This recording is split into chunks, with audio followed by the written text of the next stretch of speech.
It's time now for Countywide, a special presentation of Yavapai Broadcasting News. Join Paul David and Jen Cohen as they talk with our community's leaders, newsmakers, and people in the know. You'll hear about the hot topics that affect all our lives in Yavapai County. And now, here's today's Countywide. Great to have you in studio today. We have the YCSR Mounted Unit in studio, Yavapai County Search and Rescue Mounted Unit. Craig Stevens is the Mounted Unit Manager. Welcome back, Craig. Thank you. He was here several years ago. And then Steve Endicott, Training Manager, is also in studio. Welcome, Steve. Website for you to know is ycsrt.org. That's the website you're going to want to go to for all the information we're talking about today and to find out about any upcoming meetings and type of training that's taking place, because they need Mounted Unit members. Absolutely. So what is a Mounted Unit member? What does that mean? Well, the process to go through, you're a volunteer, number one. Okay. And you have the desire, the ability to use your abilities to serve the Sheriff's Department. I think that's the simplest way. Okay. Becoming a volunteer or a member of the Mounted Unit is relatively easy. You have to go through a background check through the Sheriff's Department, fingerprints and so forth. Sure, sure. Quite extensive. They want to make sure that you are the right person to help somebody. Okay. Then after you go through that and you're accepted, you go through what they call the SAR Academy. And that is a state required 2-day course for all search and rescue volunteers in the state of Arizona. It's a uniform process.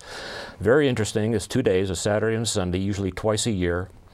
And it's a brief description of several different phases of search processes, map reading, GPS work, weather, and then they talk about bloodborne pathogens and some of the safety aspects of it and so forth. It's a very interesting course. People enjoy going through it. Once you've gone through the SAR Academy, then you are now encouraged to go in all of the trainings and attend all of the meetings that we do, and then we will train to be a specific Mounted Unit member versus a team member, say for the Jeeps or the quads or the backcountry and the other units within YCSRT. I suppose each one has a specific position they hold and what they can and can't do. And by the way, just so you know, Mounted Unit means they're on horses. Exactly. Yeah, we ought to make sure we mention that, because Mounted Unit means that you are on the back of a horse, your horse, and we'll get into kind of what kind of horse actually, because that's got to matter too, what kind of horse you're on. I mean, if you're not familiar with the animal you're on, you could have some problems. We were talking before the show that if I were to be put on a horse and sent out, the horse would come back and I would become part of the problem. So it's different. This is an animal. It's not like you're on a quad or you're in a Jeep or anything else. You're in a live, living animal you're on top of, and at that point you have two lives to look out for. Yeah, exactly. That's yours and the horses. And then plus you're also involved in a search as well, so you've got a third one out there that's either someone's deceased or just missing, and you've got to find them. So we've got quite a few different units when it comes to search and rescue in Yavapai County. As a matter of fact, statewide, I imagine each county has their own groups like this. So I'm going to go through them real fast, okay? We've got the Mounted Unit, who we're sitting down today, so they are looking for volunteers. If you've got a horse that, and we'll talk more about what kind of animal is good for that horse, but there's the Mounted Unit, there's the Search Dog Unit, the 4x4 unit, Quad Unit. I thought 4x4 and Quad were together, but I guess not. They are definitely separate units. Separate units. Separate units, okay. We've had actually quite a few stories through the winter about the 4x4 unit going out, rescuing people who are getting stuck in the forest and washes and stuff like that right now. There's the Backcountry Unit. They're on foot, correct? Yes. Well, they're the ones that use technical ropes and stuff that climb down off of cliffs. Okay. Up in Sedona, Bell Rock Mountain, things like that, where they need the specialized equipment. That's your backcountry. And they hang out of helicopters and do all that crazy stuff. So they're a very specialized unit.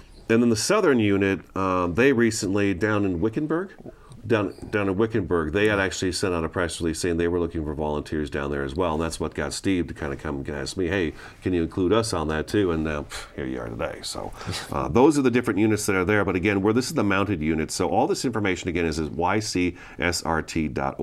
Let's talk a little bit about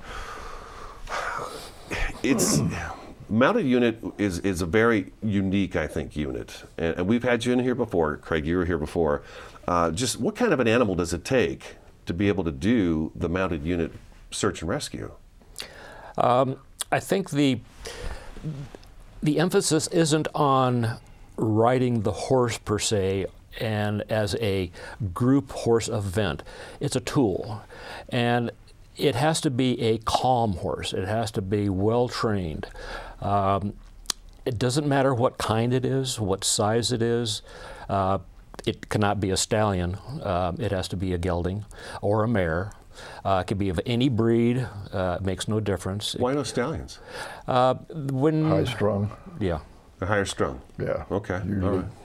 All right.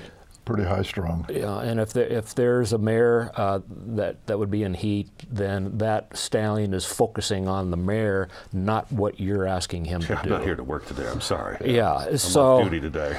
It's a distraction. Okay, makes sense.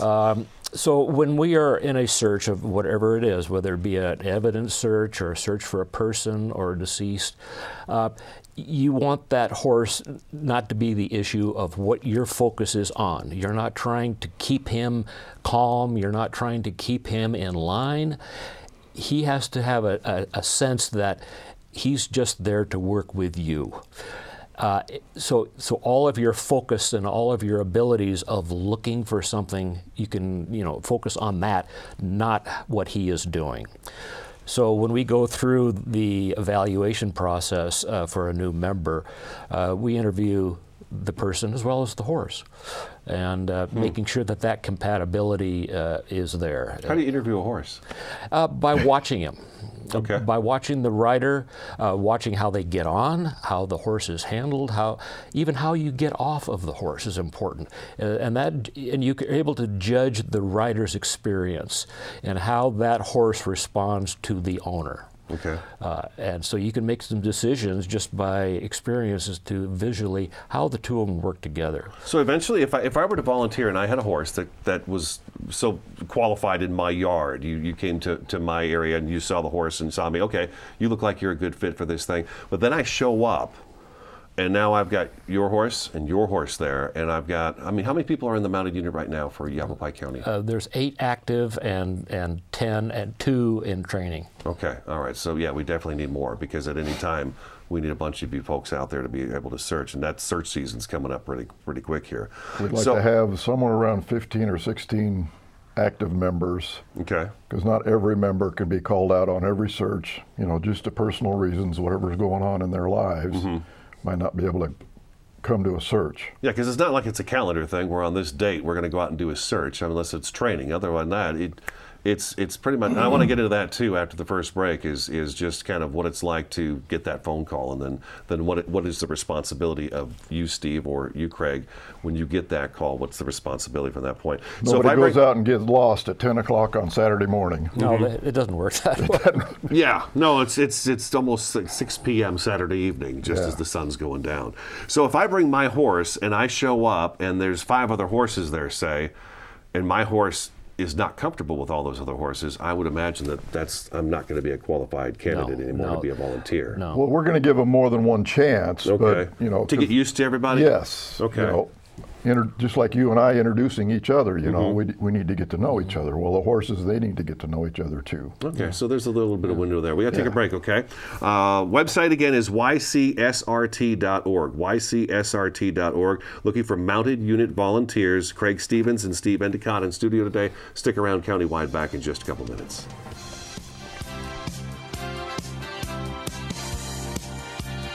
Do you feel like people are avoiding you? Don't be a dreaded spreader. Protect yourself and those around you from flu. Here's 3 things you should do. Get a flu vaccine each year. Take everyday preventive actions to stop the spread of germs, like covering coughs and sneezes and washing your hands, and stay home if you're sick.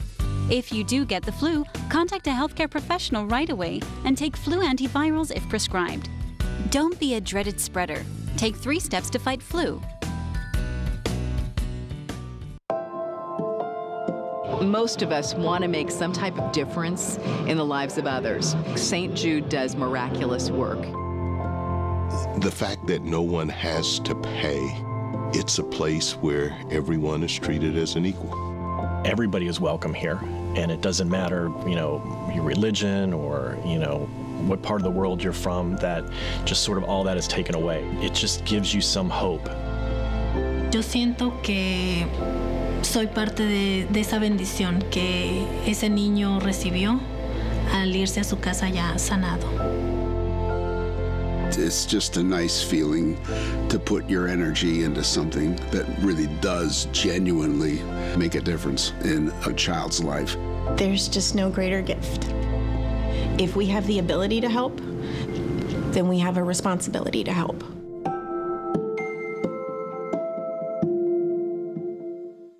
Mandalay Homes introduces the new Ion Series, a revolutionary new approach to home building innovation and energy management. Built on a foundation of industry-leading energy efficiency and sustainable building practices, the Ion Series home redefines how we use and manage renewable energy. Contact a Mandalay Home sales executive today to learn more, or visit one of our Ion Series communities throughout northern Arizona.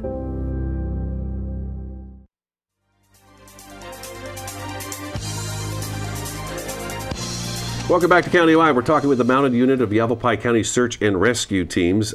Craig Stevens is the Mounted Unit Manager, and Steve Endicott is the Training Manager. They need volunteers for the Mounted Unit, so if you've got a great horse and you're interested in going out and helping and finding people who get lost, which we have that happen on a regular basis. I mentioned just before the break that spring is typically when spring comes around, we start seeing search and rescue start to pick up. This winter has been no exception because of people getting stuck out in the woods and stuff in their vehicles, but it definitely does start to pick up because this area becomes like a playground for people who like to hike and just enjoy the outdoors. You said there's a few other things about horses that you should make sure your horse to qualify for this sort of a thing. Yes, I think the general term is a calm horse. Some of the distractions that could create an issue, or what we don't need a rodeo going on when we're all out there. Sure. There might be, and it usually is, there'll be a helicopters that are a couple hundred feet overhead. That could be a distraction. The search dog units might be there at the same time, so there's dogs running around, and quads. So there's a lot of commotions and a lot of activity during a search, especially right around incident command or the base camp area. Okay. We just want to be able to sit on our horses and have them sit there, stand there, and almost go to sleep. They're so calm, without having to be moving around and so forth. So, and again, as Steve mentioned just before the break, sometimes that takes a little bit of time to kind of ease them into that too, because not every horse is used to having helicopters and quads and radios going off all of a sudden. I can imagine even a radio, nice and quiet out there. You're walking along, and all of a sudden the radio kicks in. I mean, that could be something that could spook a horse as well. One of the things we found out recently is that with the advent of drones, our little drones flying around, horses perceive that as bees. Oh, really? The sound and everything? The sound of a drone, they perceive that as a bee's, or a bee's nest, you know, and that can freak them out. I'm sure. It can freak them out. So, that's another thing we have to be cognizant of when we're at base camp, if they're flying drones, because then we need to be kind of out of that area and make them aware of that we are in the area. Are you guys using drones more now? The sheriff's department has two, I think. Yes, they've just got into it. They're still making sure that things are right as far as FAA rules and where to fly them, but they're definitely an asset. I can see where that could be a good tool because you get up over those canyons, but that's kind of where the mounted unit is right now too. I mean, I think last time you were here, Craig, we talked about that, the fact that you're sitting up high. And people don't think about it. It's like, oh, it's the desert. There's just brush and stuff like that. But, I've been out there hiking around, and you never know where that next ditch, ravine, gully is going to be. It's just on the other side of that bush. But being up on the back of a horse, that puts you how far up off the ground? Well, 5 or 6 feet. 5 or 6 feet. So. What we've found is that we're looking for somebody who has had a particular horse for a significant amount of time. They know that horse. The horse is comfortable. The age, very general terms, I would say anywhere from 10 to 20 years old an old horse, an older horse, has been there, they've done that, they're not kids anymore, and they're a lot easier to handle and to work with is a horse in their mid-teens. Okay. That would be, you know, ideal at this point. But the horses, how they respond if you're out in heavy brush or out in the pine trees, something goes on out there that you can't see or you can't hear, horses can. And if they all of a sudden stop, head goes up, you can look right between their ears and you can see exactly where what they're focusing on. Mm-hmm. And there's something out there. I remember we talked about that last time you were here too. You just the ears. Just those ears turning can give you some clues as to what's going on around you, because the horse, as we know, is going to know way before we do what's going on around them, because they, as Steve mentioned before the show, we're the predator, they're the prey, so they pay attention to that. Let's get into a little bit about, okay, I'm a volunteer. I've gone to the training, I've gone through the SAR training, I'm ready to go. I'm sitting at home, it is Friday evening, 6 p.m., phone rings. What's happening? How does this play out then from that point on? And I'm an official member of the Mounted Patrol. Well, it gets interesting. Okay. First of all, we don't ride at night. Okay. It's for safety reasons. That makes sense. Stepping into holes or tripping on a wire and so forth doesn't work. So the sheriff or the incident command will usually call the manager.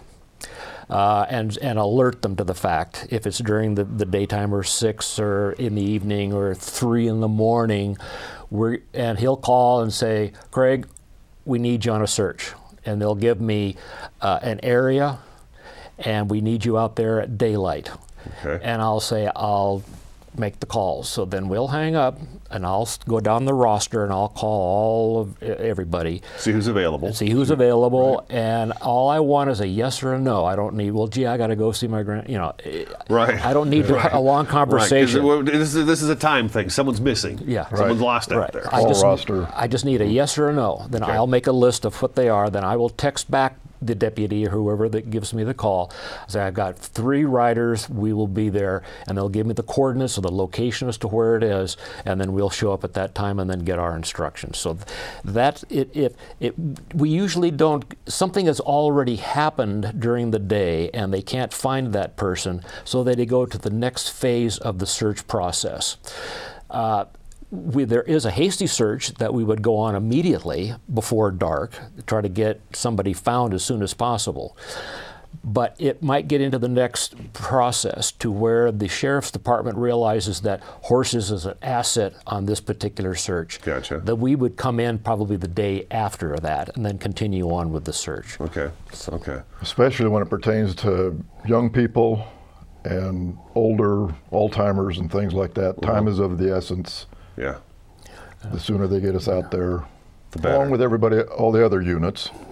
And then you guys are given direction as to which direction you're supposed to search as well. Do they have the horse unit all go, the mounted unit all go in the same direction, or do you guys kind of north, east, southwest, and all directions? The incident commander will give us probably usually a search grid. Okay. And then we will decide as a team how many members show up, how to break up and then cover that search grid. Okay. Usually we wouldn't be with ground pounders or with quads or with jeeps. Usually we'd be out on our own. Ground pounders, that's the walkers, huh? Well, the that'd walkers. be That's Al Cornell. Al Cornell. Al Cornell, yeah. Yep. All right, let's take another break. YCSRT.org is the website. YCSRT.org, looking for mounted unit volunteers. Matter of fact, I'm willing to bet just about every unit of Yavapai County Search and Rescue could use some volunteers. So if you're interested, visit the website. Stick around, Countywide back in just a couple minutes.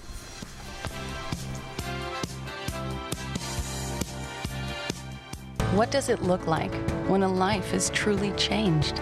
I feel a sense of accomplishment because I built a house. This house has brought us financial independence. It's a great place to raise a family. Strength, fuerza. When I look back where we've come from to where we are today, it makes my heart very happy. Potential. Potencia. For me, this house means all of us together. Sorry. Security. Security. Every family dreams to have their own house. This house changed our lives. Habitat for Humanity is at work in your community and around the world. Through shelter, we empower. We develop quality citizens who keep our core, our country, and our communities side by side on the winning side. Not for glory, but for honor. For a code that isn't written or spoken, but lived. It's what we do. It's who we are.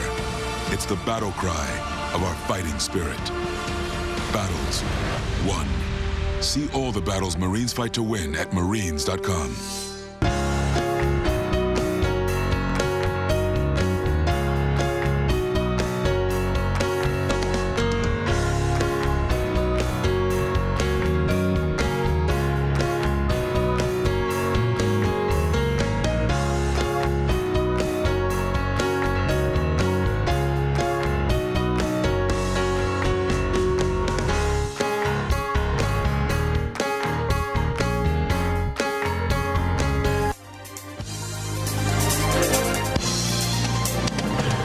Welcome back to Countywide. Just a few minutes left in the program. Craig Stevens, Mounted Unit Manager for YCSRT, that's Yavapai County Search and Rescue Team, and then Steve Endicott, Training Managers here as well. Website again is ycsrt.org. The whole purpose of today's show is to see if maybe you want to become a volunteer with the Mounted Unit. If you've got a great horse that you've had for a long time, you've got to have a solid bond with that animal, I imagine. Right? Exactly. It's got to be that, and the horse has got to be comfortable around other horses and machinery as well.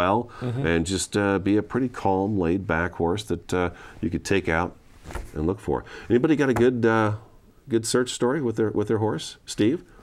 Yeah. The last one that I was on, I don't know, it was a good story, was the incident up in, what was that, Ashford? Ashford. Yeah. Alzheimer's patient. We had an Alzheimer's patient that went out, and they lived, what was it, about 10 miles north of I-40. Right.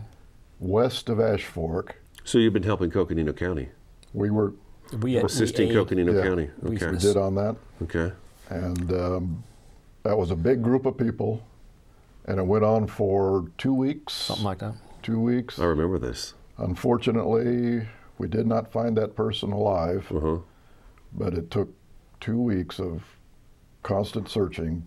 Maybe that's something we should address real quick. You don't always find these people okay. No, we don't. Sometimes they're deceased. Are you guys trained to handle that aspect of a search? Because I know that would be, you're always hoping you're going to find somebody who's going to be alive and made it, but... well, we're trained on what to do or to protect the evidence or to protect the situation.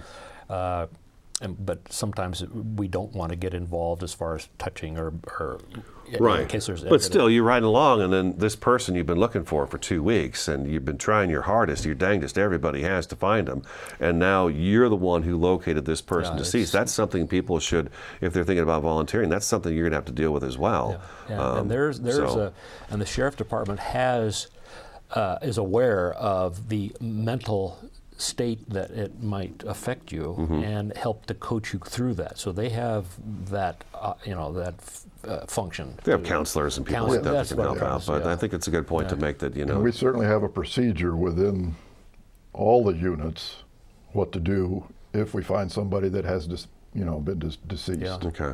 But then on the last major search that I was on, it was a happy ending.